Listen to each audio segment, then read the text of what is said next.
Idol, parang sobrang saya ng buhay mo. 21 pa lang ako pero parang ang lungkot ng buhay ko. Any advice para sumaya ang buhay ko? Okay, para sumaya ang buhay mo, kung ano man yung goals mo, work toward your goals. Kumbaga, pagbutihin mo yung trabaho mo, magsumikap ka na maabot mo, marating mo yung goals mo. Ngayon, never compare yourself to others. Just compare yourself sa sarili mo. Be a better version of yourself every day. Every new day, be a better version of yourself. Mapa-health yan, workout, mapa-business, di ba? Learn something new. And then, ano tayo, makontento tayo. Huwag natin i-ano yung lifestyle na hindi natin ma-reach, di ba? Kaya mahirap yung mag-loan, mag-utang kung di mo naman kayang bayaran. Yun lang. Ikaw, do what makes you happy. We only live once. Tama kayo, mali ako, not your doctor. Do what works for you. Happy, healthy, and always pray. Ganda ng asawa ko eh. Kaya so, yun, so ganun lang. Oh, bibigay ni Lord yan sa'yo.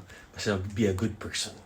Alam mo, lahat tayo may pinagdadaanan. Nasa nagdadala yan, syempre social media, papakita natin yung gusto natin pakita. Walang taong perfect ang buhay. Kasi kung perfect, nasa langit na tayo. Basta always pray, always give your best, and God will do the rest. And try and be a good person.